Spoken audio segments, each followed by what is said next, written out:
कहते हैं कि सफलता का कोई पथ नहीं, विफलता की गोद में ही गीत है, जो हार करके जो नहीं हारा कभी, सफलता तो उसका हृदय गीत है। तो लगातार अपने पथ पे आगे बढ़ते रहिए। आज हम काव्य शास्त्र में भारतीय काव्य शास्त्र की परंपरा और उसकी पृष्ठभूमि का अध्ययन करेंगे। काव्य शास्त्र किसे कहते हैं, काव्य शास्त्र में किन किन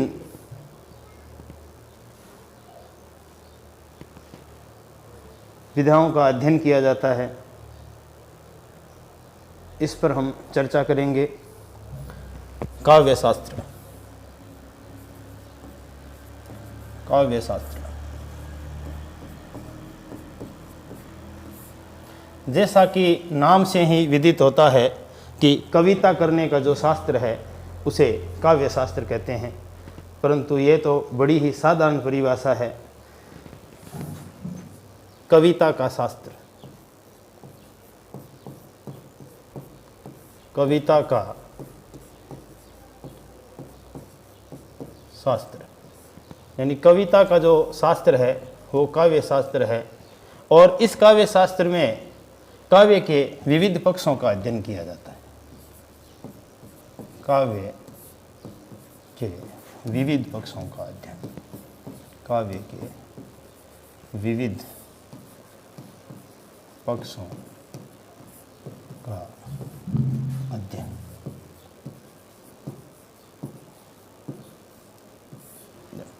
यानी काव्य शास्त्र कविता का शास्त्र है और उसमें काव्य के विविध पक्षों का अध्ययन किया जाता है। तो काव्य के विविध पक्ष संस्कृत आचार्यों ने 10 बताए हैं। काव्य के विविध पक्ष, काव्य के विविध पक्ष।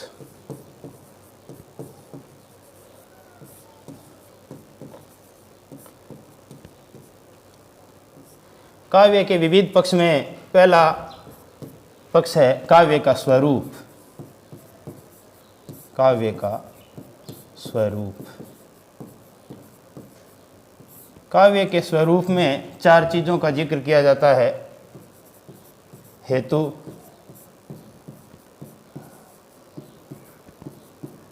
प्रयोजन,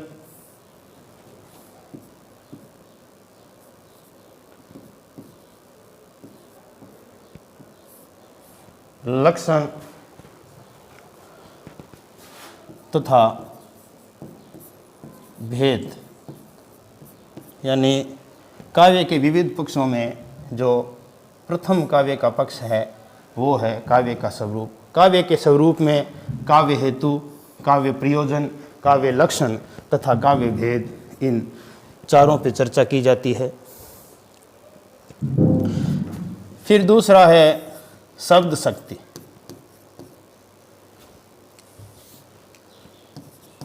शब्द शक्ति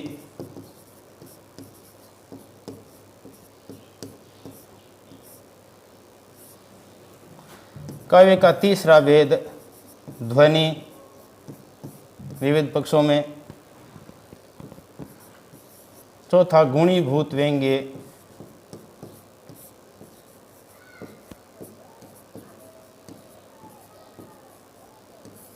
पांचवा नाट्य विधान।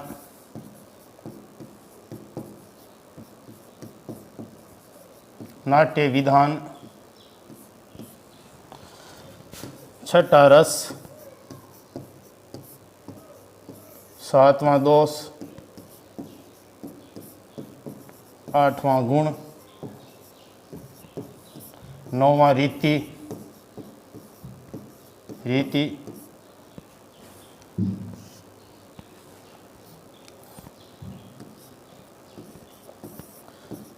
नौवां रीति तथा 10वां अलंकार। ये काव्य के 10 पक्ष है, 10 अंग जो संस्कृत परंपरा से अपने हिंदी काव्य परंपरा में आए हैं। काव्य के विविध पक्ष में काव्य का स्वरूप, काव्य के स्वरूप में काव्य हेतु, काव्य प्रयोजन, काव्य लक्षण तथा काव्य के जो भेद है उनकी चर्चा की जाती है।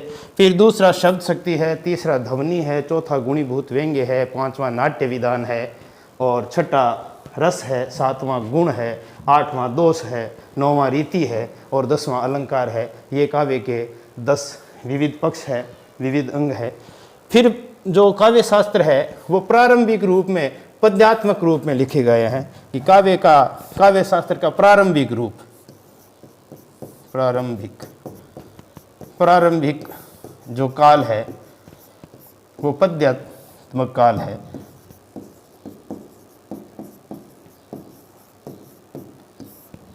आधुनिक काल,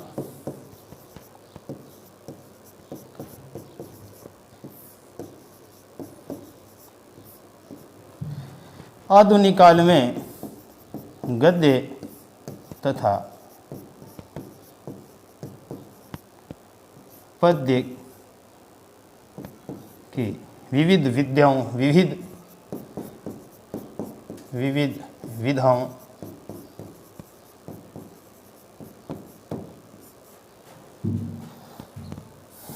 का विकास। तो प्रारंभिक काल में जो काव्य शास्त्र है उनके जो लेखन का जो तरीका था वो पद्यात्मक था, यानी पद्य में ही सब कुछ लिखा जाता था। परंतु आधुनिक काल में गद्य और पद्य दोनों में विस्तृत साहित्य लिखा गया और जिसके चलते कुछ विद्वानों ने कहा कि काव्य शास्त्र की जगह साहित्य शास्त्र जो शब्द है उसका प्रयोग करना चाहिए। काव्य शास्त्र की जगह साहित्य शास्त्र की मुहिम, काव्य शास्त्र के स्थान पर साहित्य शास्त्र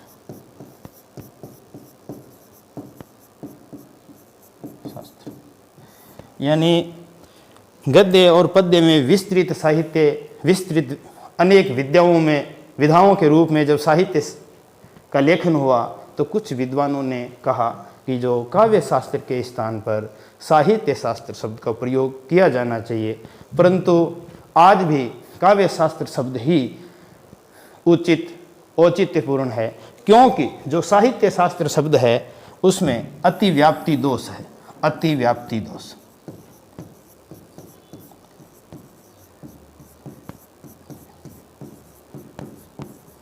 तो साहित्य शास्त्र में अतिव्याप्ति दोष होने के कारण काव्य शास्त्र शब्द ही उचित है और औचित्यपूर्ण है। शास्त्र की जो परंपरा है, वो जो दृष्टिकोण है, आचार्यों के क्या मत है, काव्य की आत्मा क्या है, इस पर हम चर्चा करेंगे।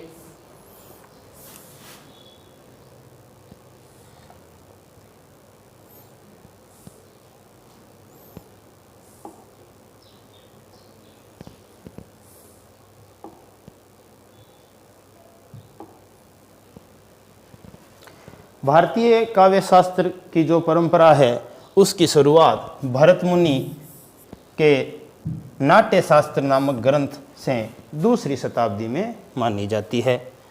इस परंपरा के अंतिम आचार्य पंडित जगन्नाथ दास को माना जाता है और जिनका समय 17वीं शताब्दी तथा उनकी पुस्तक का नाम रस गंगाधर है।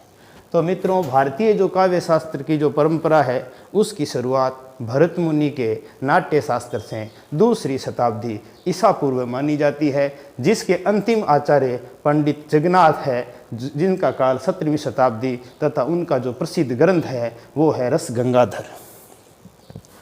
काव्य शास्त्र के विकास की अनवरत परंपरा से पूर्व हम काव्य शास्त्र के विकास की अनवरत परंपरा की चर्चा करें उससे पहले परीक्षा उपयोगी एक बहुत ही महत्वपूर्ण चर्चा करना चाहेंगे कि काव्य शास्त्र के आचार्यों ने कि काव्य की आत्मा क्या है, काव्य का प्राण तत्व क्या है, उस पे अपने अपने मत दिए और उन मतों में परीक्षा में जरूर कोई न कोई प्रश्न आता है।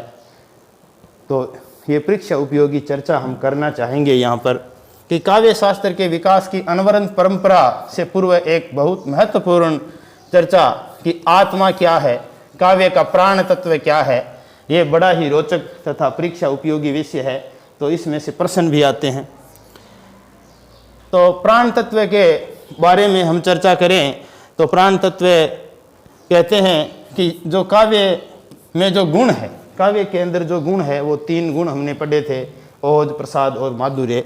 काव्य में गुण शरीर में स्थित गुण की भांति है और काव्य के अंदर जो रीति है वो अंग संस्थान की भांति है, अलंकार अलंकार की तरह है। तो काव्य का जो मूल चैतन्य है, जो आत्मा है, वो किसे माना जाए? यानी जो गुण है वो गुण की भांति है, रीति अंग संस्थान की भांति है, अलंकार काव्य में अलंकार की तरह है। तो काव्य का जो मूल चैतन्य आत्मा है वो किसे माना जाए और इस पे आचार्यों के क्या मत है, इस पे हम आज चर्चा करते हैं।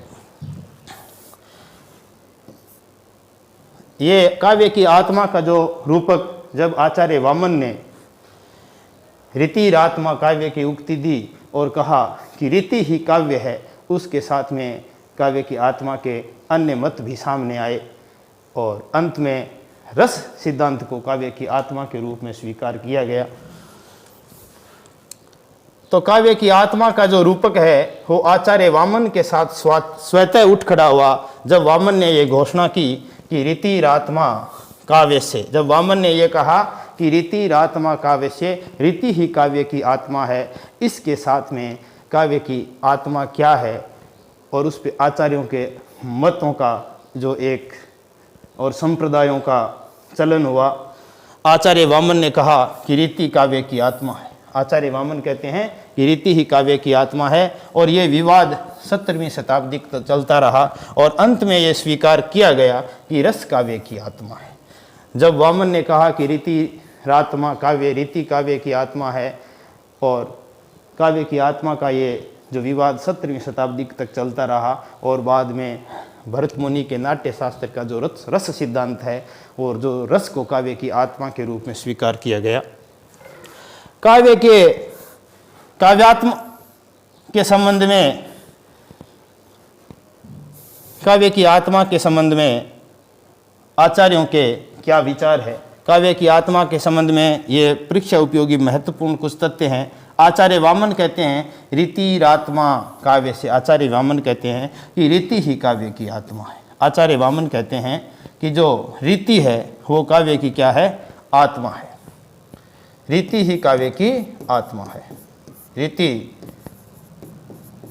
काव्य की आत्मा, ऐसा आचार्य वामन कहते हैं। आचार्य वामन कहते हैं कि रीति ही काव्य की आत्मा है। दूसरा प्रमुख आचार्य आनंद वर्धन है जो काव्य की आत्मा ध्वनि के अंदर मानते हैं, ध्वनि संप्रदाय के ये जनक है। और आचार्य आनंद वर्धन कहते हैं कि जो काव्यात्मक ध्वनि यानी ध्वनि ही काव्य की आत्मा है।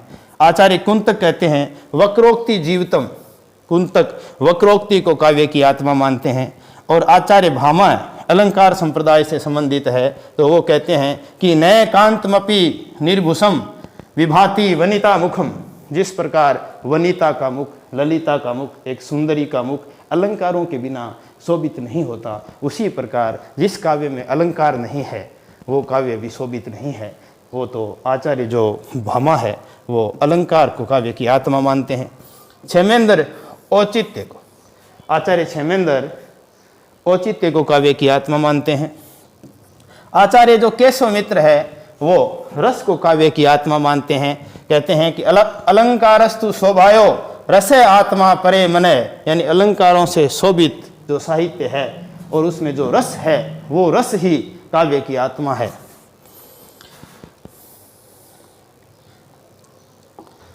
तो काव्यात्मा के प्रश्न की जो उद्घोषणा है वो आचार्य वामन ने की कि रीतिरात्मा काव्य से।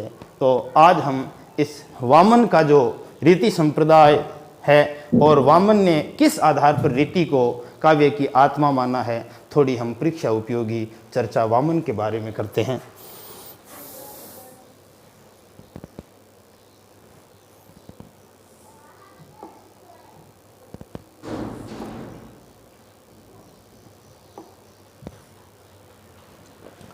तो काव्यात्मा के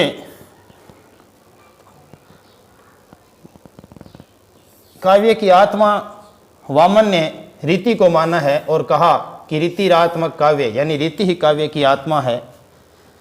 तो वामन काव्य की आत्मा के बारे में अपने विचार रखते हैं और आत्मा के विचार रखते हैं कि काव्य की आत्मा रीति है। और वामन के रीति पे जो भी विचार है उन विचारों की हम चर्चा करते हैं। वामन कहते हैं कि रीति को काव्य की आत्मा के रूप में विवेचित करते हुए वामन ने रीति को काव्य का प्रधान भूतत्व बताया। यानी आचार्य वामन रीति को काव्य की आत्मा मानते हुए रीति को काव्य का प्रधान भूत तत्व बताया और ये घोषित किया कि काव्य में रीति के 3 आधार पेश किए। उन्होंने रीति को काव्य की आत्मा मानते हुए वामन ने 3 आधार पेश किए और ये 3 आधार है। वामन कहते हैं कि रीति को अतिशय महत्व देकर, दूसरा काव्य शरीर रचना के मूल स्वरूप में विवेचित करके, और तीसरा समसामयिक संपूर्ण काव्य को रीति में समाविष्ट करके वामन ने रीति को काव्य की आत्मा घोषित किया। रीति को काव्य की आत्मा।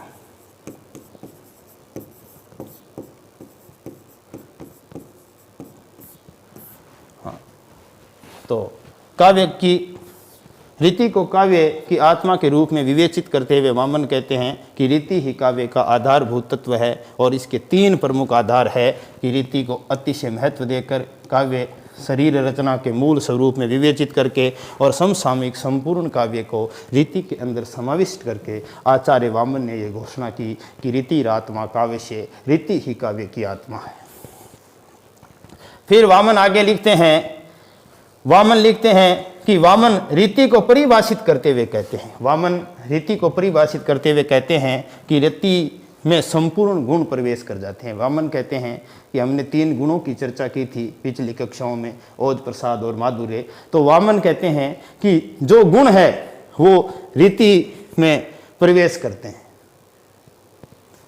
रीति में संपूर्ण गुण प्रवेश कर जाते हैं तथा गुण संपदा का आस्वादन कराती रीति काव्य की आत्मा है। तो वामन कहते हैं कि रीति में संपूर्ण गुण प्रवेश कर जाते हैं और गुण संपदा का आस्वादन कराती ही रीति ही काव्य की आत्मा है। वामन कहते हैं कि जिस प्रकार रेखाओं के अंदर चित्र अवस्थित रहते हैं उसी प्रकार रीतियों के अंदर काव्य अवस्थित रहता है। वामन कहते हैं कि जिस प्रकार रेखाओं में चित्र अवस्थित रहता है उसी प्रकार रीतियों के अंदर काव्य अवस्थित रहता है। ये वामन की महत्वपूर्ण पंक्ति है कि जिस प्रकार रेखाओं में चित्र अवस्थित रहता है उसी प्रकार रीतियों के अंदर काव्य अवस्थित रहता है। फिर आगे वामन लिखते हैं कि अलंकार गुण की अतिशयता के विधायक धर्म है। वामन कहते हैं कि अलंकार गुण की अतिशयता के विधायक धर्म है, रीति गुणवती रचना का नाम है। ये महत्वपूर्ण प्रश्न बन सकता है यहाँ से कि रीति गुणवती रचना का नाम है, ये किसने कहा है? तो ये आचार्य वामन ने कहा है। आगे वामन कहते हैं कि गुण स्वयं रीति में समाविष्ट होकर अपनी पूर्णता को प्राप्त करते हैं। वामन कहते हैं कि जो गुण है वो स्वयं रीति में समाविष्ट होकर और अपनी पूर्णता को प्राप्त करते हैं। और इस प्रकार से वामन ये घोषणा करते हैं कि गुण, अलंकार और रस ये सभी रीति में समाविष्ट होकर उसके महत्व की वृद्धि करते हैं। ये सभी जो काव्य के में चाहे अलंकार हो, चाहे काव्य गुण हो, चाहे काव्य रस हो, ये सभी के सभी ये वामन कहते हैं कि ये रीति की उत्कृष्टता में वृद्धि करते हैं। ये सभी रीति में शामिल होके और उसके महत्व को बढ़ाने वाले हैं और रीति ही काव्य है, रीति ही गुणवती रचना का नाम है। वामन कहते हैं रीति ही काव्य की आत्मा है। वामन कहते हैं कि जिस प्रकार रेखाओं में चित्र अवस्थित रहते हैं उसी प्रकार रीतियों के अंदर काव्य समावित रहता है। तो मित्रों, ये तो आत्मा के बारे में आचार्य वामन का विचार की हमने चर्चा की। अब काव्य की आत्मा के बारे में परीक्षा उपयोगी 6 संप्रदाय है, उन हम 6 संप्रदायों की चर्चा करते हैं।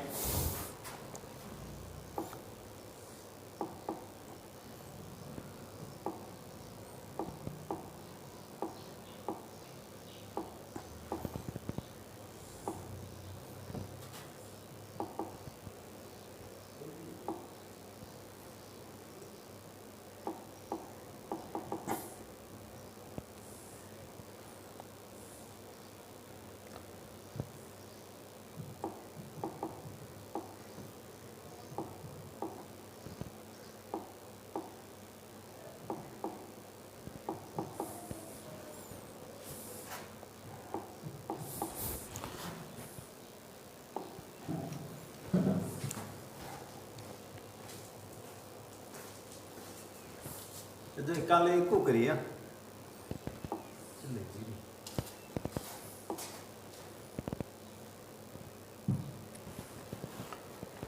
तो हमने वामन के काव्य आत्मा के बारे में विचार पढ़ा। उसके बाद में अब हम काव्य की आत्मा के बारे में प्रचलित जो 6 संप्रदाय है और उन 6 संप्रदायों के आधार ग्रंथ क्या है और वो संप्रदाय किसको काव्य की आत्मा के रूप में स्वीकार करते हैं और किस ग्रंथ के आधार पर किस समय में उन्होंने ये विवेचित किया है, उसकी हम चर्चा करते हैं। और बेहद ही परीक्षा उपयोगी तथ्य हैं और बार बार परीक्षाओं में ये पूछे जाते हैं।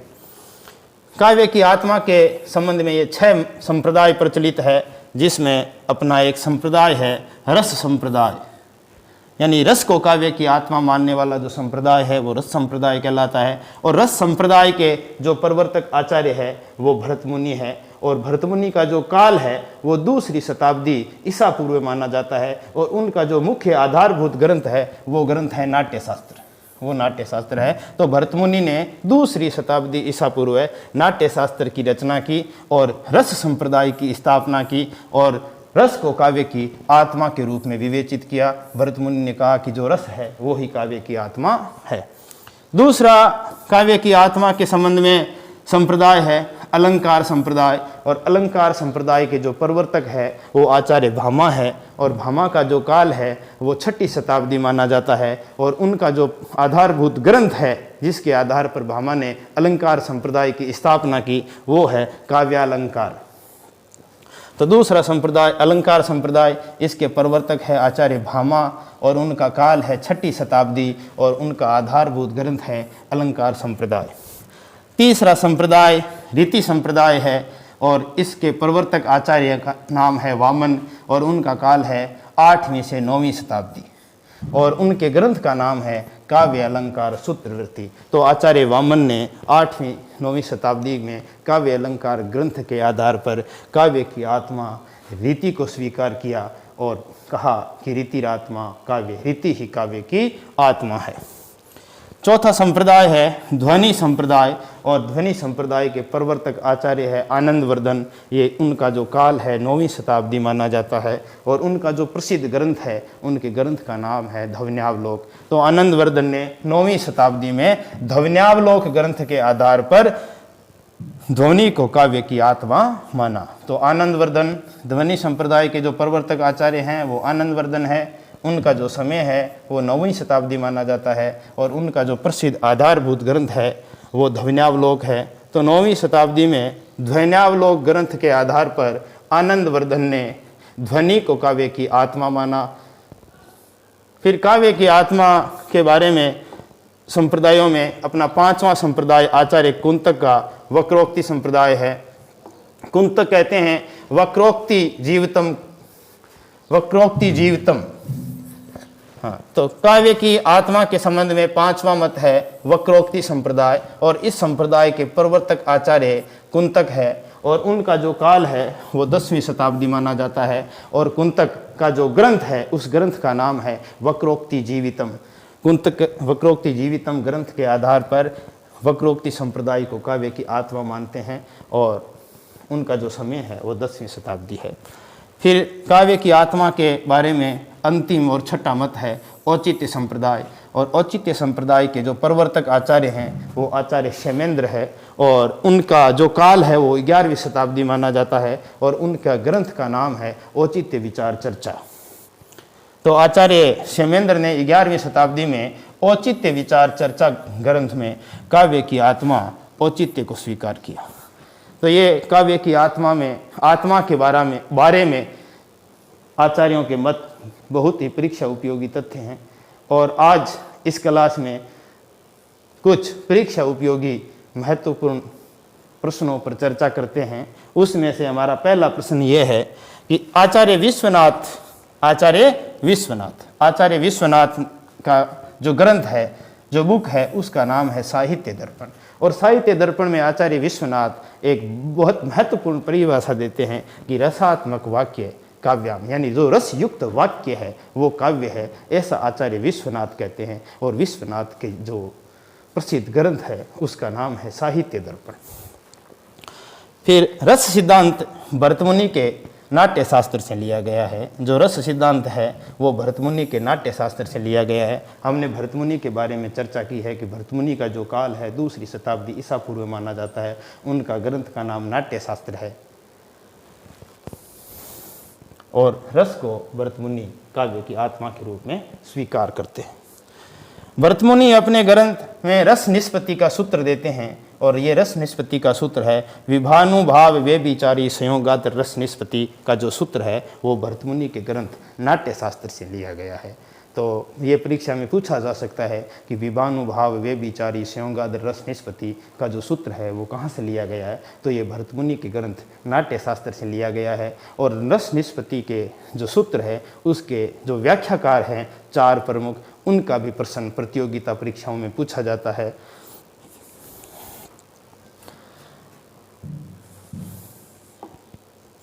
तो भरतमुनि ने नाट्य शास्त्र में ये रस निष्पत्ति का जो सूत्र है वो दिया है।